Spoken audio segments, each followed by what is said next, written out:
పరీక్షిత్తు జననము. అశ్వత్థామ శరాగ్ని నుండి శ్రీకృష్ణుని చక్రధారచే రక్షింపబడిన ఉత్తరా గర్భస్థుడగు శిశువు నవమాసములు నిండగా ఒక శుభలగ్నములో ఉత్తరా గర్భము నుండి జన్మించినాడు. ధర్మరాజు ఆ శిశువునకు జాతకర్మాదులు ఘనంగా జరిపించి బ్రాహ్మణులను దీనజనులను భూరి దక్షిణంతోనూ విందు భోజనములతోనూ సంతోషపరిచినాడు. ద్విజులు ఆ బాలుని విష్ణురాంతుడనుగా ప్రసిద్ధి పొందుమని దీవించారు. కానీ మాతృగర్భములో తనకు దర్శనమిచ్చి శరాగ్ని నుండి రక్షించిన భగవంతుడు విశ్వమంతటా నిండి ఉన్నాడని అతనికై పరీక్షిస్తూ ఉండేవాడు. అందుచే ప్రజలంతా పరీక్షిత్తు అని పిలిచేవాడు. ఒకనాడు విదురుని హితోక్తిచే గాంధారి ధృతరాష్ట్రులు ఆ రాత్రి ఎవరికీ తెలియకుండా గృహము విడిచి వెళ్ళి హిమవత్ పర్వత ప్రాంతమునకు వెళ్ళినారు. ధృతరాష్ట్రుడు యోగాగ్నిచేత శరీరమును దహించుకొంటాడు. గాంధారి కూడా అగ్నిప్రవేశము చేసి అతనితో సహగమనం చేసింది. ధర్మరాజు దుర్నిమిత్తములు గని శ్రీకృష్ణుని క్షేమం తెలియగోరి అర్జునుని ద్వారకా నగరమునకు పంపిస్తాడు. అర్జునుడు ద్వారకకు వెళ్ళి శ్రీకృష్ణ నిర్మాణము తెలుసుకొని హస్తినాపురానికి తిరిగి వచ్చి అన్నకు ఆ విషాద వార్త తెలియజేస్తాడు. వికల మనస్కుడైన ధర్మరాజు రాజ్యమునందు పరీక్షిత్తుడు అభిషేకించి తన సోదరులు ద్రౌపదితోనూ కలిసి ఉత్తరాభిముఖంగా మహాప్రస్థానము చేస్తాడు. దారిలో భీమార్జున నకల సహదేవులు ద్రౌపది తమ శరీరాలు విడిచి వైకుంఠము చేరారు. విదురుడు ప్రభాస తీర్థములో ప్రాణత్యాగము చేసి తన యమలోకాన్ని చేరాడు. ఇంద్రుడు పంపిన రథముపై ధర్మరాజు బొందితో స్వర్గానికి చేరాడు. పరీక్షిత్తు పెద్దల శిక్షణలో పెరిగి పెద్దవాడై మహాభక్తునిగా ఉంటూ ప్రజానురంజకముగా రాజ్య పరిపాలన చేస్తూ ఉత్తర కుమారుని పుత్రిక అయిన ఈరావతిని వివాహమాడాడు. ఆ ఈరావతి పరీక్షిత్తులకు జననమే జయదులు అనేకులు పుత్రులు జన్మించారు. ఒకనాడు మహారాజైన పరీక్షిత్తు ప్రజలను దుష్టమృగాల బారి నుండి రక్షించుటకై వేటాడి వనములను బయలుదేరినాడు. చాలా సమయము వేటాడి అలసిపోయిన ఆ రాజు దప్పిక పడినవాడై నీటిని అన్వేషిస్తూ ఒక తపోవనానికి చేరాడు. శమికుడనే ఋషి ఆ తపోవనంలో సమాధిగతుడై ఉన్నాడు. రాజు నీటిని ఇమ్మని ఎన్ని మార్లు అడిగినను తపములోనున్న ముని పలుకలేదు. కోపించిన పరీక్షిత్తు ఈ ఋషి గర్విష్టి అని కోపించి మరణించిన సర్పమును ఆ మునిపై మెడలో వేసి నగరమునకు తిరిగిపోయెను. తర్వాత తన పరివారాన్ని కలుసుకొని రాజధానికి తిరిగి వెళ్ళాడు. ఆ సమీపంలో ఆడుకుంటున్న మునికుమారులు ఈ విషయాన్ని ఆ మునిని కుమారుడైన శృంగికి తెలియజేశారు. అది విన్న వెంటనే శృంగి కోపముచే నిండిన మనస్సుతో రాజును అప్పటి 7వ రోజున తక్షణ విషాగ్నిచే మాడి చనిపోవుదు అని శపించినాడు. సమాధిని విడిచిన తర్వాత శమికుడు విషయము తెలుసుకొని చాలా చింతించి రాజు చేసిన చిన్న అపరాధమునకు అంత ఘోర శిక్ష తగదని కుమారుని మందలించి ప్రాణ సంరక్షణకై ప్రయత్నమును చేసుకోమని తన శిష్యునిచే రాజునకు కబురు చేశాడు. శాప వృత్తాంతమును తెలుసుకొనిన పరీక్షిత్తు రాజర్షి అగుటచే తిరిగి శపించే శక్తి కలిగి ఉన్న మునికుమారుడైన శృంగిని శపించలేదు. నేను వేటకై ఎందుకు వెళ్ళాను? శమిక మునీంద్రుడు సమాధిలో ఉండగా సర్పశవాన్ని అతని భుజముపై ఎందుకు వేశాను? క్రోధవశమున అలాంటి తప్పిదము ఎందుకు చేశాను అని పశ్చాత్తాపము చెందినవాడై 7వ రోజున రాబో మరణమునకు సిద్ధమయ్యాడు. రాజ్యమును విడిచి నిరాహార దీక్ష అవలంబించి గంగానది వద్దకు పోయి చిత్తమును గోవింద పదాయత్తము చేసి ప్రయోపవేశమును ప్రారంభించాడు. ఈ సంగతి తెలుసుకొని బ్రహ్మర్షి, దేవర్షి, రాజర్షి పుంగవులు శిష్య సమేతులై అచటికి వేంచేశారు. వారందరికీ దండ ప్రణామములు చేసి వారిని కూర్చుండబెట్టి, ఓ మహర్షులారా, నేను జీవించగలిగే 7 రోజుల కాలంలో సంసార సాగరాన్ని తరించి మోక్షము పొందగలిగే ఉపాయము ఉపదేశించండి అని ప్రార్థించాడు. అతనికి ఏమని సమాధానం ఇవ్వాలా అని మహర్షులు ఆలోచిస్తుండగా శుకయోగేంద్రుడు తనగా అచటకు వచ్చాడు. అతనిని పూజించి కూర్చుండబెట్టి పిదప రాజు, ఓ వివేకధర్మ, సకల పురాణేతీసుల విజ్ఞాన కనివైన నీవు నాకు మోక్ష మార్గమును ఉపదేశించాలి అని ప్రార్థించాడు. ద్వితీయ స్కందము. శుకుడు పరీక్షిత్ మహారాజుకు ముక్తి మార్గము చెప్పుట. శుకయోగేంద్రుడు రాజును చూచి, ఓ రాజా, మంచి ప్రశ్న వేశావు. లౌకిక సుఖములతో మునిగి తేలేవారు ముక్తి మార్గాన్ని తెలుసుకోలేరు. దుఃఖ విముక్తి కోరేవారు సర్వాత్మకుడైన శ్రీహరిని ధ్యానించి ముక్తిని పొందగలరు. అట్టి వారికి పునర్జన్మ ఉండదు. పూర్వము కట్యాగ్గుండనే మహారాజు సమస్త భూలోకాన్ని పాలిస్తూ దానవులతోడి యుద్ధముతో దేవతలకు సహాయం చేశాడు. దేవతలు సంతోషించి వరము కోరుకోను మని అడగగా తనకు ఇంకా ఎంత ఆయువు ఉన్నదో చెప్పమని కోరాడు. దేవతలు పరిశీలించి, నీకు 1 ముహూర్త కాలమే ఆయువు మిగిలి ఉంది అని చెప్పగా భూలోకానికి తిరిగి వచ్చి ఆ ముహూర్త కాలంలో హరినామ కీర్తన చేసి ముక్తిని పొందాడు. కనుక నీకు ముక్తి మార్గము లభించేలా నేను చెప్తాను అని భాగవత పురాణ ప్రవచనమును ప్రారంభించాడు.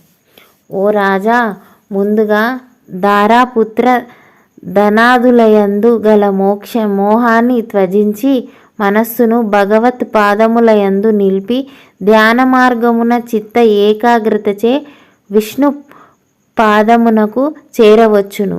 యోగికి భక్తి లక్షణమైన యోగము వేగముగా సిద్ధిస్తుంది. అనగా పరీక్షిత్తు ధారణ ఎలా నిలుస్తుంది, దాని తీరు నాకు తెలియచెప్పవలసినదని అడిగాడు. అప్పుడు శుకుడు ఈ విధంగా చెప్పాడు. పూర్వము బ్రహ్మ భక్తి వలననే మోక్షము సిద్ధిస్తుందని, ఆ మార్గాన్ని ఆశ్రయించి శ్రీహరి అనుగ్రహమును పొందాడు. మనస్సులో ఆ పరమ పురుషుని నిలుపుకొని సేవిస్తే నిర్మల జ్ఞానము, విరక్తి, ముక్తి క్రమంగా కలుగును. వాసుదేవుని కథలు మక్కువతో ఆలకిస్తూ కాలం గడిపే పురుషుని ఆయువే సార్థకమైనది. జీవించి ఉండగానే విష్ణువు పాదరవిందాన్ని ఆశ్రయించి సంసార సాగరాన్ని తరించాలి అని చెప్పగా రాజు ఎప్పుడూ ఏకరూపంగా ఉండే శ్రీహరి వేర్వేరు అవతారాలు ఎందుకు ధరించాడు అని ప్రశ్నించాడు.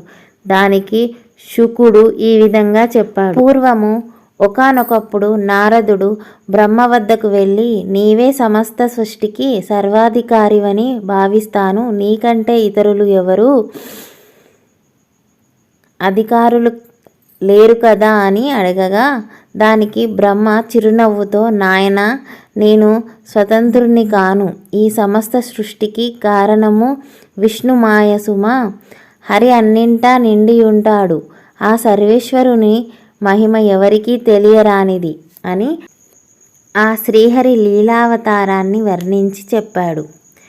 శ్రీమన్నారాయణుని లీలావతార వర్ణనము.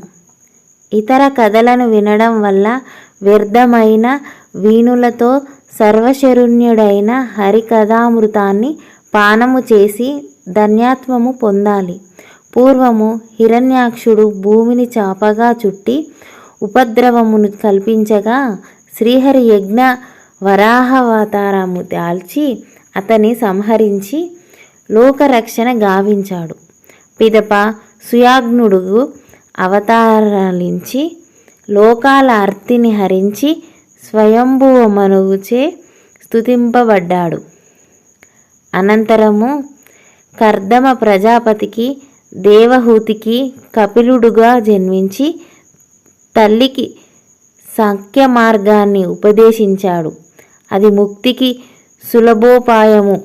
పిమ్మట అత్రి మహర్షి పుత్ర సంతతి కోరి తీవ్ర తపస్సు చేయగా, ఓ మునివరా, నీ తపస్సుచే నేను ధన్యుణ్ణి అయ్యాను అని అతనికి పుత్రుడుగా జన్మించి దత్తాత్రేయ మహర్షిగా ప్రసిద్ధి పొంది అనేక శిష్యులను తన ఉపదేశామృతము ద్వారా ఉద్ధరించాడు. సృష్టాదిని బ్రహ్మ సన అని ఉచ్చరించగా సనక సనంద సనత్కుమార సనత్కుజాతుల అను నలుగురు మానసపుత్రులుగా జన్మించి లోకంలో ఆత్మతత్వాన్ని వ్యాపింపచేశారు. పేరుకు నలుగురు అయినా విష్ణు అంశతో ఆ నలుగురు ఒకటే అని భావించాలి. ధర్ముడు దాక్షాయణి దంపతులకు శ్రీహరి నారాయణుడిగా జన్మించగా వారు పావనమూర్తులై మహాతపోహిష్ఠులయ్యారు. వారి తపస్సును భంగపరచడానికి రంభ మేనక మొదలైన అప్సరసలను దేవేంద్రుడు పంపించాడు. వారి విలాసాలకు నారాయణుడు నవ్వుతూ తన తొడపై గోటితో చీరగా అందుండి ఊర్వశి పుట్టినది. ఆమె అందచందాలను చూచి సిగ్గుపడిన అప్సరసలు ఆమెను తమ నాయకురాలిగా చేసుకొని ఆమెతో కలిసి స్వర్గానికి తిరిగి వెళ్ళారు. ఈశ్వరుడు తన సమాధిని భంగం చేసినందుకు కోపించి కాముని సంహరించాడు. కానీ నరనారాయణులు తమ తపోబలముచే కామ క్రోధాలను జయించి పుణ్యశ్లోకులు అయ్యారు. ఉత్తనపాదుడనే మహారాజుకు పెద్ద భార్యయగు సునీతి అనురానికి ధ్రువుడు జన్మించి సవతి తల్లి అయిన సురుచి చేసిన అవమానానికి నిరసనగా ఘోరారణ్యములో తపస్సు చేసి విష్ణుకృపతో సర్వోన్నతమైన ధ్రువస్థానమును పొంది నేటికి ధ్రువతారగా ప్రకాశిస్తున్నాడు. పృథువు వృషభ మున్నగు అవతారములను మత్స్యము కుర్మము మొదలగు దశావతారములను శ్రీహరి గ్రహించి లోకములను రక్షించినాడు. అంతకుముందు లోకకంటకలైన క్షత్రియులను 7 మార్లు తన గొడ్డలిచే నరికి చంపి పరశురామునిగా ప్రసిద్ధి పొందాడు. శ్రీకృష్ణావతారంలో బలరామునితో కలిసి రాక్షసులను చంపి గోవులను గోపాలకులను కాపాడి కంసుని సంహరించి సాధుజనులకు రక్షించాడు.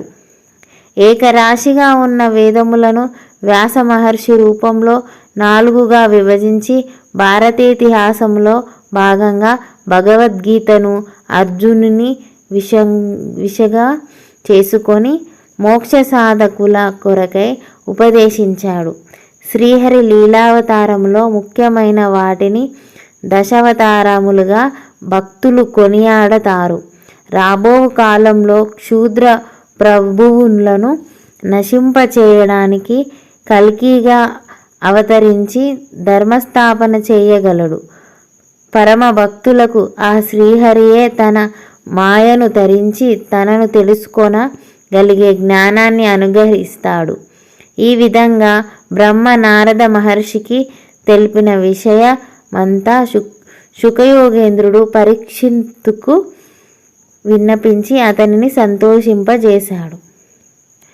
పరీక్షిత్ మహారాజుకు శుకయోగేంద్రుడు చెప్పిన ప్రపంచ సృష్టి ప్రకారం మహారాజా శుకయోగిని ఇలా అడిగాడు. మీరు మంగళప్రదములైన హరిలీలలను వర్ణిస్తుంటే నా హృదయము తన్మయత్వము చెందుచున్నది. భూత సంసర్గము లేని ఆత్మకు భూత సంగమం ఎలా జరిగింది? సృష్టి పొందిన జీవులు ఏ ఏ కర్మల వలన ఎలాంటి లోకాలను పొందుతారు, వారికి శరీరాలు ఎలా కలుగుతాయి, ఆనతి ఇవ్వండి. తర్వాత భూలోకంలో మొదలైన లోకాల ఉత్పత్తి, బ్రహ్మాండం యొక్క వివరాలను, మహావీరుల చరిత్రలు వినిపించండి. మీ వాక్యామృతమును పానము చేస్తుంటే నాకు అన్ని శ్రమలు తొలగిపోయి మనస్సు ధ్యానమగ్నము అవుతోంది. అలా అడిగిన మహారాజుకు శుకయోగేంద్రుడు సృష్టి వివరాలు ఇలా చెప్పసాగాడు.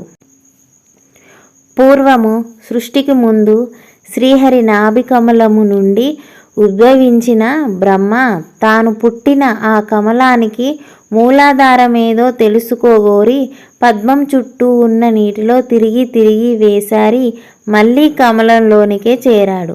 అతనికి సృష్టి చేయాలనే కుతూహలము కలిగినది. కానీ అది ఎలా చేయాలో తెలియక విషాదం చెందాడు. అప్పుడతనికి తపతప అనే శబ్దము వినిపించింది. దాని ప్రకారము ప్రాణాయామ పరాయణుడై ఇంద్రియా నిగ్రహమును కలిగి 1000 సంవత్సరములు ఘోర తపస్సు చేశాడు. తత్ఫలితంగా శ్రీహరి అతనికి ప్రత్యక్షమై వైకుంఠ పురదర్శనము కలిగించాడు. ఆ శ్రీహరిని అతని పాద పంకజాలను ఒత్తుతూ ఉన్న శ్రీలక్ష్మిని చూశాడు. ఆ పరమ పురుషుణ్ణి చూడగానే శరీరం పులకరించి బ్రహ్మ అతనిని పాదపద్మములకు నమస్కరించాడు. శ్రీహరి అతనిని చేరదీసి, నాయనా, నా మాటను విశ్వసించి తపస్సు చేసి మోహాన్ని దాటగలిగావు. నీకు ఇష్టమైన వరాన్ని కోరుకోమని అడగగా బ్రహ్మ అప్పుడు నీ మాయ దాటరానిది అయిన సృష్టి స్థితి లయలు కలిగించే నీ మహిమలు తెలుసుకునే జ్ఞానము నాకు కలిగించు. నీ ఆజ్ఞా ప్రకారము ఈ జగత్తును సృష్టించే సమయంలో నేను సృష్టికర్తననే అహంకారము నాకు కలగకుండా చేయి అన్నాడు. శ్రీహరి ప్రసన్నుడై వచ్చా చతుర్ముఖ, నా అవతారమత్యము తెలుసుకోవాలంటే శాస్త్రార్థ విచార జ్ఞానము, భక్తి, సామాధిక సాక్షాత్కారము అనే ఈ 3 నీ మనస్సులో నిలుపుకో అని చెప్పి అంతర్ధానమయ్యాడు. శ్రీహరి ఆనతిని శిరసావహించి బ్రహ్మలోక సృష్టి చేశాడు. నారదుడు బ్రహ్మ వలన మోహాన్ని తరించగలిగే హరిభక్తి విధానమును తెలుసుకొని దాన్ని వ్యాసునికి వివరించాడు. సుతుడు శౌనకాది మహర్షులకు ఇలా వివరించి చెప్పి తర్వాత విదురుని తీర్థయాత్ర వృత్తాంతమును మొదలగునవి చెప్పసాగాడు.